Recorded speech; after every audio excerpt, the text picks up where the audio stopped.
Welcome back to the channel, friends. Today, I have a story for you that sounds like it was ripped straight out of a Hollywood movie script, but I promise you, it is as real as the screen you're looking at right now. We live in a society that is so often obsessed with wealth, status, and the loudest voices in the room. But what happens when the most powerful statement of all is made by the quietest person, choosing the most invisible man in the room? Grab a cup of coffee, get comfortable, and let me share a story about a golden retriever, a silent little boy, and a school bus driver who accidentally turned a high society Connecticut gala entirely upside down. A billionaire CEO stood up in front of 300 of the richest people in the entire state of Connecticut and swore out loud that she would only ever marry the man her little boy chose. It was supposed to be impossible, and that was the entire point of saying it. Her son hadn't spoken a single full sentence to another living soul in over a year and a half. Not since the day his father died. He wasn't going to choose anybody. He couldn't. The vow was a locked door, and everyone in her life understood it was a locked door, and that was exactly why she'd made it. Then that silent 6-year-old climbed down off the stage, all on his own, and he walked right past a ballroom full of millionaires in their $1,000 suits, past every powerful, polished, perfectly eligible man in that entire room. And he crossed all the way to the very back, to the service doors, to where the help was standing, and he reached up and he took my hand, the school bus driver's hand, the one man in that whole gleaming room that not a single important person had so much as glanced at all night long. And 300 of the most powerful people in the state slowly turned around to stare at me. And what I did, in the 30 seconds after that, was the one single thing that nobody in that ballroom saw coming, least of all the boy's mother. But before I tell you what I did, do me one quick favor. If you have ever been the person standing at the back of the room that nobody important ever once bothered to actually see, hit that subscribe button right now. This whole channel is built for the people the world looks straight past, without a second thought. Go on, I'll wait. Then let me back all the way up, because to understand why that little boy crossed an entire ballroom to find me, you first have to understand a very quiet kid and an empty seat at his kitchen table, and about 18 months of ordinary mornings on a school bus. My name is Jackson Hayes. I'm 39 years old and I drive a school bus for a living. Route 42. Every single morning and every single afternoon, the same 40-odd kids, the same stops, the same streets, rain or shine or snow for the last 6 years running. It is not a job that any child grows up dreaming about, and it is most certainly not a job that gets you a second glance at a fancy party full of wealthy donors. But I am going to tell you something true that took me a good long while to understand for myself. A school bus driver sees things. You are the very first adult those children lay eyes on every morning who isn't their own parent, and you are the last adult they see every afternoon before they walk back through their own front doors. And after a while, you learn to read a kid's entire day right off their face in the half second it takes them to climb up your steps. You see the ones who are loved, and God help you, you see the ones who aren't. You see the good mornings, and you see the bad ones. You see which kid didn't eat, and which kid didn't sleep. And which kid is carrying something no 6-year-old should have to carry. 40 kids twice a day, 6 years running. You see absolutely everything if you only bother to look. And the thing is, most people never bother to look. That right there is the whole story really. Everything else is just details. I'm a single dad. My daughter's name is Chloe. She's 7 years old, and she is the entire reason I took a school bus route in the first place. The hours line up exactly with hers. So I'm home when she's home, and I've never once missed a school play, or a bad dream, or a scraped knee. Her mother and I split up when Chloe was very small. It was the amicable kind, the kind with no villain in the story. Her mom is a genuinely good woman who lives a couple of hours away now. And Chloe splits her time between us, and I will tell you with my whole heart that the weeks I have my girl are the best weeks there are. So that's me in one breath. A man who drives a bus specifically so that he can be there for his own kid, who sees 40 other people's kids twice a day, and who made his peace a long time ago with being completely invisible to anyone whose paycheck happens to have more digits on it than his. And then about a year and a half ago, there was Leo. Leo Sterling got added to my route on an ordinary gray Monday, 6 years old, and he was without any competition at all the single quietest child I have ever had on my bus in all my years of driving it. And I want to be clear because it matters. It was not shy quiet. It was not well-behaved quiet. It was something else entirely. It was a heavy quiet. A quiet that sat down on top of that little boy like a winter coat 3 sizes too big for him. A quiet he seemed to be carrying rather than choosing. He would climb up my steps every morning without a single word, and he'd go straight to the same seat, 3rd row back, on the right-hand side, hard against the window, and he would just look out of that window for the entire ride. Every ride, every single day, like he was watching the streets go by for something that he already knew deep down was never going to come. I learned his story the way that bus drivers always end up learning these things. Sideways in pieces, a little from the other parents at the stops, a little from the aides at the school. Leo's father had died. Suddenly, an accident back when Leo was about 4½ years old, and Leo, who by every account had been a complete chatterbox before that day, a bright and loud and funny little firecracker of a kid, had simply gone quiet afterward. Shut right down. Stopped talking almost entirely to almost everyone. I came to understand that the doctors and specialists had a clinical name for it. Selective mutism, they called it, brought on by the trauma of the loss. But I'll be honest with you, words like that don't tell you one true thing about the reality of a 6-year-old boy looking out of a bus window for 1.5 years straight. His mother, I gathered from the whispers, was somebody very important, somebody with a truly enormous amount of money. And she had every specialist and therapist and expert that money could possibly buy, working on her silent son around the clock. And not one bit of it was working. Leo just kept right on looking out that window. Now, here is the thing, and it is honestly the only thing in this entire story that actually matters, so I need you to hear it. I did not try to fix Leo because everybody else in that little boy's life was trying to fix him. The therapists, the tutors, the specialists, his frightened mother, every last one of them was coming at that child with that anxious, hovering, grown-up energy of, please, please, sweetheart, just be okay. Just say something. Just talk to us. You're frightening us. And a kid feels that. A kid feels it in his bones. A kid feels every waking minute like he has a problem that the adults around him are desperate to solve. So I simply did not do that. I never once did that. Instead, I just saw him. Every single morning when Leo climbed up my steps, I would say, "Morning, Leo. Good to see you." That was it. Not, "How are you feeling today?" Not, "Are you going to talk for me today, buddy?" Not one single thing that required him to produce an answer or perform a recovery. Just, "I see you, you exist. You matter to me. Go on and find your seat." And every single afternoon when he climbed back on to go home, I'd say, "There he is. Climb aboard, partner." And that was the entire extent of it. That is genuinely all I did for 1.5 years. I just treated that silent little boy exactly like he was a regular kid, because he was a regular kid who happened to be carrying a thing that was far too heavy for him. And the very last thing on this earth that he needed was one more anxious adult making a project out of his broken heart. And little things grew up out of that slowly, the way that real things always do. I started to notice what Leo noticed out of his window. And the one thing that made him perk up just barely, just a fraction, every single day, was a particular yard over on Oak Lane, where there lived a big old happy golden retriever who came galloping down to the fence to watch the bus go by. So, I started slowing down a little there. Every day, right at that yard. I'd ease off and let the bus roll slow so that Leo could get a good long look at that dog. I never said one word about it. I never made it a thing. I just slowed down. And then one day, a few months into all of this, as he was climbing down off the bus, Leo stopped dead on the bottom step. And he pointed back at the dog's yard. And he looked up at me. He didn't say a single word, but he looked right up into my face, and there was a whole entire question living in that look. "You see him, too? You slow down on purpose?" And I just said, easy as anything, "Yeah. Good dog, huh? I look for him every day, same as you." And Leo nodded, one small, solemn nod. And that right there was the very first time that little boy and I ever truly talked to one another. And not one single word was spoken out loud between us. And that is exactly how it went.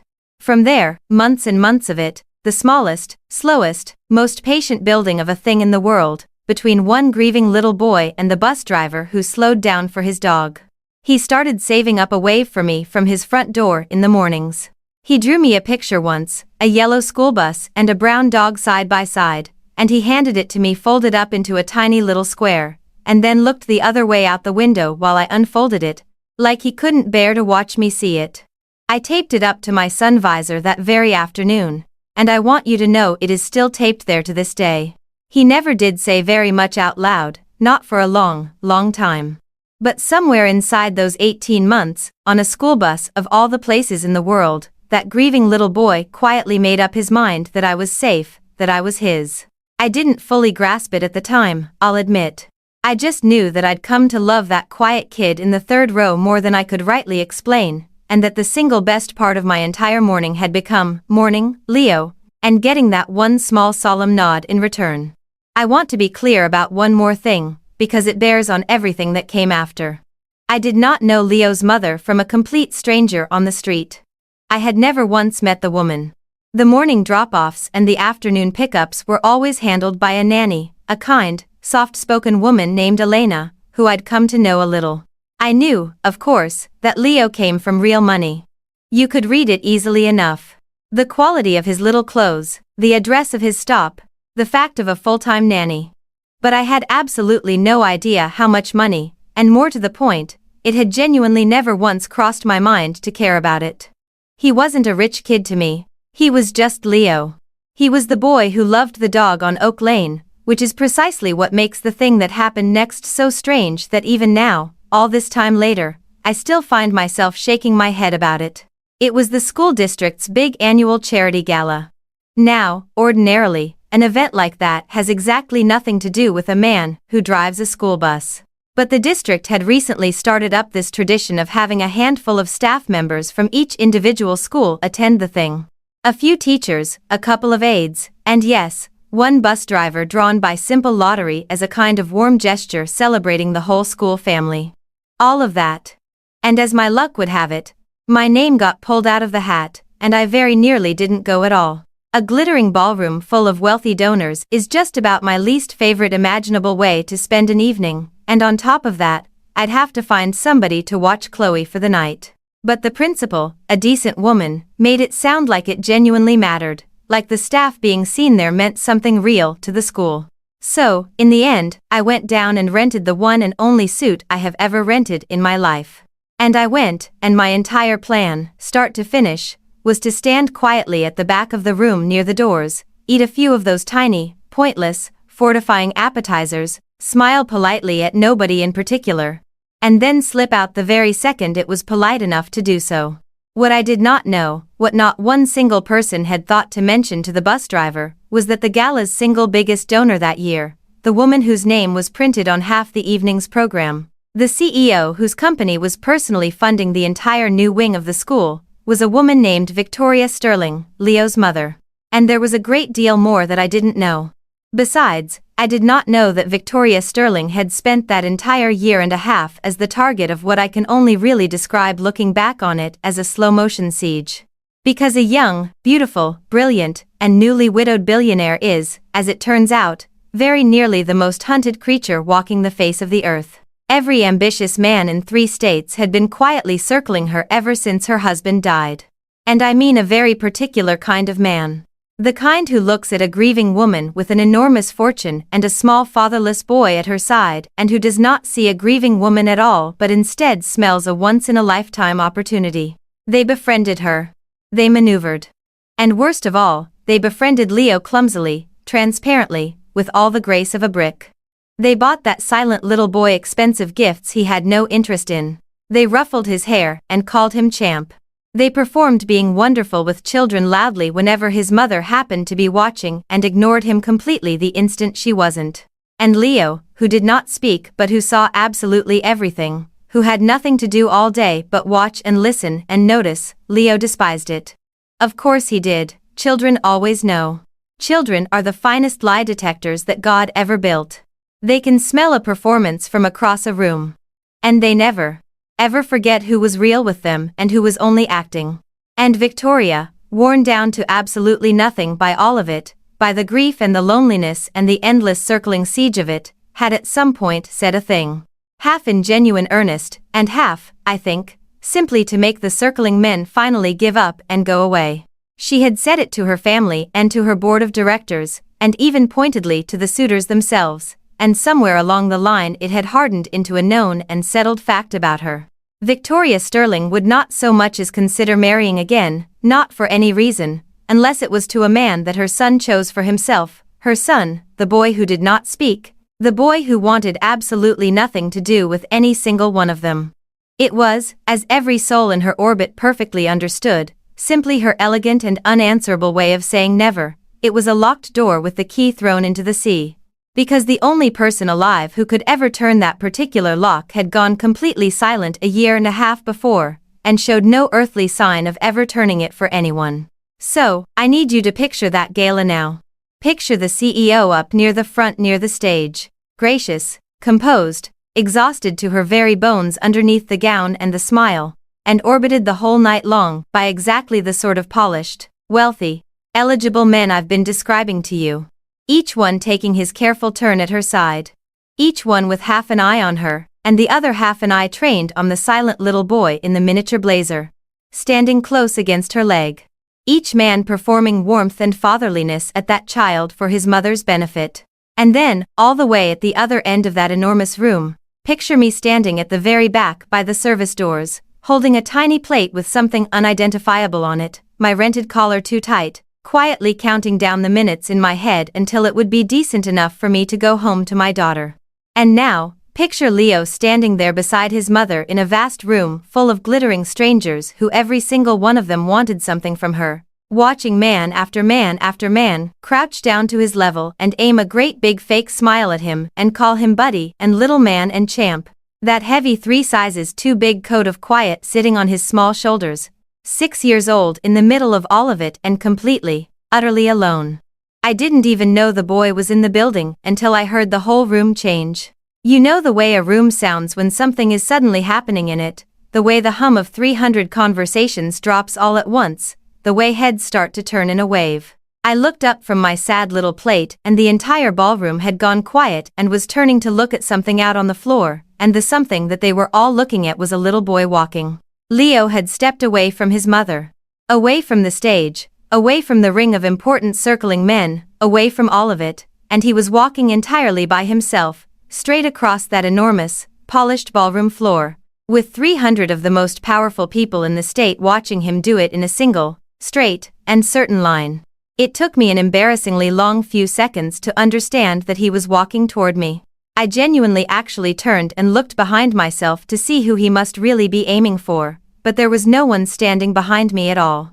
There was just me and the service doors and a tray of dirty glasses.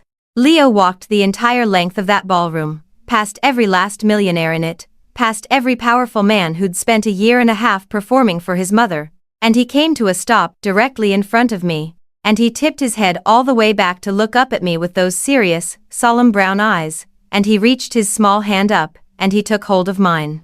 And then, and this is the precise moment that put a crack straight through the middle of that entire silent, glittering room, he said out loud, in a clear, certain little voice that the vast majority of the people in that ballroom had quite simply never once heard him use in their lives. This is my friend. He sees the dog with me. I have never before or since felt anything in my life remotely like what I felt standing there in that 1 second, because I knew exactly what those 7 words had cost that little boy. I knew that I was listening to a year and a half of total silence break wide open in a room full of frightening strangers, for me, for the bus driver, because the bus driver slowed down for a dog on Oak Lane and never asked for one single thing in return. And then I looked up past the top of Leo's head, and Victoria Sterling was standing just a few feet away from us. She had followed her son all the way across that room, and she had both of her hands pressed hard over her mouth, and the tears were just pouring down her face openly in front of everyone because she was hearing her little boy's voice out loud in public for the very first time since the day her husband died. And then into that ringing crystal silence with 300 of the most powerful people in the state holding their breath and watching somebody up near the stage, and I do believe it was meant kindly, but Lord above, somebody called out in a bright voice that carried to every corner of that room, Well, Victoria, it would appear that your son has finally chosen. And the whole room laughed, warm and delighted, and charmed right down to their shoes. And is one entertaining. 3 entertaining. K entertaining. Popple-turd-taining the rumpled tight-collared bus driver in his rented suit, standing by the dirty glasses, holding a billionaire's son by the hand. And in that instant, I understood with a cold horror that started at my scalp and went straight down to my feet exactly what was happening. The vow. Every soul in that room knew about the vow. She would marry the man her son chose, and her son had just, in the most public way imaginable, in front of everyone who mattered, chosen me. And here, right here, is the place where I did the one thing that not a single person in that entire ballroom ever saw coming. Every man in that room, I have absolutely no doubt, would have seized it with both hands. The very gates of heaven swinging wide open without warning. A beautiful, kind, brilliant, fabulously wealthy woman, and a famous public vow, and an adored child's open choice, all of it handed to you at once, gift wrapped in front of 300 witnesses. You would have to be a stone-cold fool to fumble a thing like that. So, I do truly understand why every person in that room fully expected me to smile and to step forward and to play my appointed part in the beautiful fairy tale that had just written itself. Instead, I let go of Leo's hand. Gently, so gently, and I knelt all the way down until I was right at his eye level, with my back turned to all of those hundreds of staring, smiling people, so that it was just him and me, the way it always was, on the bus in the mornings. And I said to him very quietly, just for him and nobody else, Leo, that right there is the bravest thing I have ever seen anybody do in my whole life. Thank you for telling all these people that we're friends, because we are friends and we are always, always going to be friends. And then I stood back up and I looked Victoria Sterling directly in the eye and I said, and this time I said it loud enough for the whole room to hear me clearly, because the whole room was exactly who needed to hear it. Ma'am, your boy is the finest kid on my entire route, and it has been the great honor of my year to be the man who drives his bus. But I need to say this part out loud so that everybody in here hears it, said Plain. I am not anybody's prize to be won. And this boy is not a key to a lock. Your son did not choose a husband for you here tonight. He chose a friend for himself. That is all that he did. And it is a pure and a beautiful thing. And I will not stand here and let it get twisted into something else right in front of him. And I looked back down at Leo and I smiled at him. Friends don't need a reason, partner, and they sure don't need a reward. I'll see you Monday morning. I'll slow down for the dog. And then I picked my coat up off the chair, and I walked out of that ballroom, and I drove home to my daughter. Because that little boy had just done the bravest and the purest thing I had ever witnessed a human being do. He had reached straight past an entire room full of polished phonies to publicly claim the one single adult who had ever just let him be exactly who he was. And I would sooner have died right there on that ballroom floor than allow a crowd of glittering strangers to turn that holy thing into a cheap punchline about marrying his mother. He deserved 1,000 times better than that. His first words in 18 months deserved better than that. Now, I told you at the start that this is not a fairy tale, and I meant it. But the honest truth of what happened is so much better than any fairy tale could ever have been. Victoria Sterling found me 3 days later, not at a gala and not in some glittering boardroom. She came on an ordinary Tuesday afternoon, and she stood and waited at my bus stop on Oak Lane, right near the dog's yard, as it happened, dressed in plain jeans, with no entourage and no assistants and no driver. And she waited patiently in the cold for me to finish out my afternoon route. And when I'd parked and stepped down, she did not lead with the vow. She did not lead with the money or the gala or any single piece of all that noise. She led with this quietly.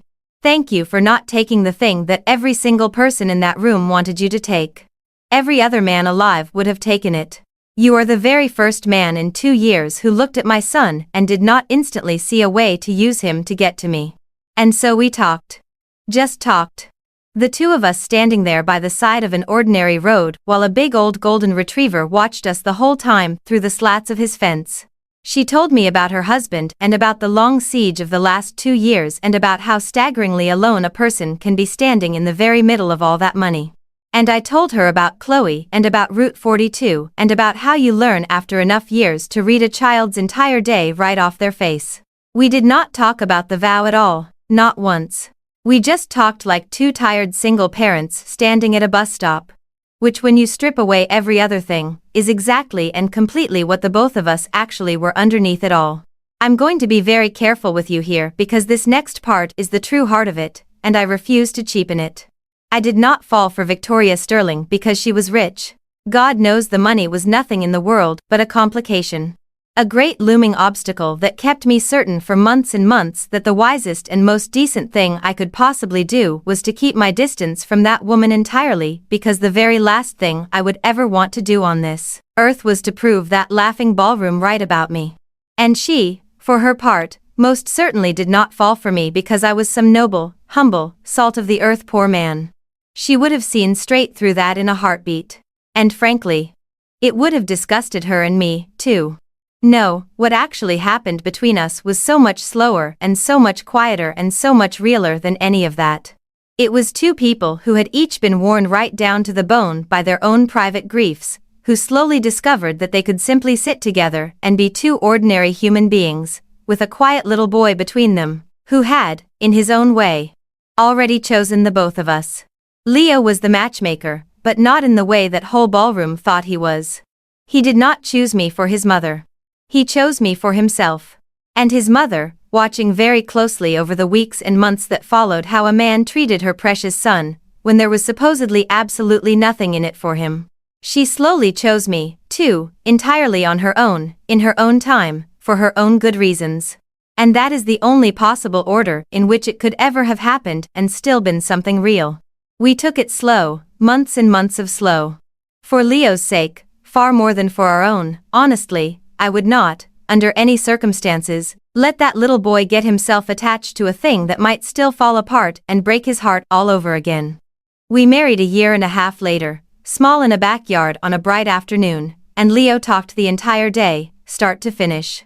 Turns out that once that particular dam had finally broken, that boy had a solid year and a half of saved up words just waiting to come pouring out, and they have not really stopped since. My Chloe was the flower girl beaming. And there was a golden retriever there, too. Of course, there was. We'd gotten Leo a dog of his own by then, a big goofy rescue. And Leo had named him Oakley, after the lane where the whole thing started. And here's the thing I keep coming back around to. The thing I turn over and over. Every single person in that ballroom that night believed the story they were watching was the lucky bus driver who got himself chosen by a billionaire's little boy and won the whole lottery in one night. But that was never the story. Not even close. The real story is that a grieving little boy spent a year and a half of his short life completely silent because the entire world around him kept anxiously trying to fix him. And the one single person who simply saw him instead, who just slowed the bus down for the dog and said good morning and meant it and asked for absolutely nothing back. That turned out to be the one person on earth that his battered little heart finally reached for in a room packed full of people who looked a great deal more impressive than I ever will. Children are the very best lie detectors that God ever made. Leo did not reach past all those millionaires by accident or at random. He reached straight past every one of them because he had spent 18 long months with nothing to do but quietly watch them all perform. And he knew the bone-deep way that only a child can truly know a thing. That not one single one of them had ever actually seen him. And I had. That is the whole of it. That is the only thing I ever did that any of them didn't. I saw him. I still drive Route 42 to this very day. People ask me why on earth I still do it. I surely don't need the paycheck anymore. I suppose not now. But I think about all those other kids climbing up my steps every single morning. Every one of them carrying around things that are far too heavy for their small shoulders. And I think about how most of them have got somebody in their lives anxiously trying to fix them and nowhere near enough people who are simply willing to see them. And I think to myself, this might just be the single most important job that I could possibly have. I get to be the man who says, "Good morning, good to see you," and genuinely means every word of it to 40 kids a day in that fragile half-second before the great big world gets its hands on them for the day. Leo taught me that that is not a small thing to be able to do for a child. In fact, I have come to believe it just might be the biggest thing there is. I make a decent living. I will never be rich in the way that that ballroom full of people understood the word rich. And the strange truth is that I married into more money than I will ever know what to do with. And it has changed precisely nothing about who I am. or about the fact that I still climb into that bus every single morning. There is a version of that gala night where I take the prize, where I just smile and step forward and let 300 delighted people write me right into their fairy tale on the spot. And maybe, who knows, maybe it even works out fine in the end. But there is no version of that night where I do that and also still get to kneel down, look that brave little boy square in the eye, and know all the way down in my gut that I protected the single bravest thing he ever did from being turned into a cheap joke about his mother. I chose the boy over the fairy tale, and in the very end, it turned out the boy was how I got the whole family anyway. Funny the way that works out sometimes. You do the genuinely right thing by a child, fully expecting nothing at all to come of it. And it turns out to be the exact thing that hands you everything. That night, the night of the gala itself, before any of the rest of this had even begun to happen, I got home and my Chloe was still up past her bedtime, and she asked me how the big fancy party had been. And I told her it had been really something. And she asked me if anything interesting had happened there. And I stood in our kitchen and I thought about a silent little boy crossing an enormous ballroom floor all by himself, and I said, yeah, baby. The bravest kid I know used his words tonight. It was the best thing I ever saw. She didn't understand what I meant by that. Not then, and that is perfectly all right. She's got herself a stepbrother now who talks her ear clean off every single day and a goofy dog named Oakley. So I do think she understands it just fine in her own way these days. So let me ask you just one thing before you go. A whole entire ballroom full of powerful, important people could not manage to see one bus driver standing right in front of them, and a silent 6-year-old boy crossed that whole enormous room, past every last one of them just to take his hand because that bus driver had turned out to be the one single person who had ever just truly seen him and asked for nothing at all in return. So, here is what I honestly want to know from you tonight. Who is the person in your own life who saw you really, truly saw you back when you felt completely invisible to everybody else in the world? And have you ever once told them what it meant to you? Tell me about them down in the comments below. I read every single one of them and I would truly love to know. And if this story got to you tonight, if you believe the way that I have come to believe it, right down to the ground, that the realest and the rarest thing one person can ever do for another is simply to see them and to ask for nothing in return, then do me that one small favor. Hit that subscribe button if you haven't yet. Drop a like so that the next person can find their way here too. Leave your own story down in the comments and I will see you in the very next one. Thank you so much for spending a part of your day with me and letting me share Jackson, Leo, and Victoria's journey with you. In a world that's always rushing to the next big thing, taking just a moment to slow down and truly see the people around us can change the entire course of a life. If this story moved you, please be sure to engage with the channel. It helps these stories reach the people who might really need to hear them. Until next time, stay kind, keep your eyes open, and always remember to slow down for the dogs. Take care, everyone.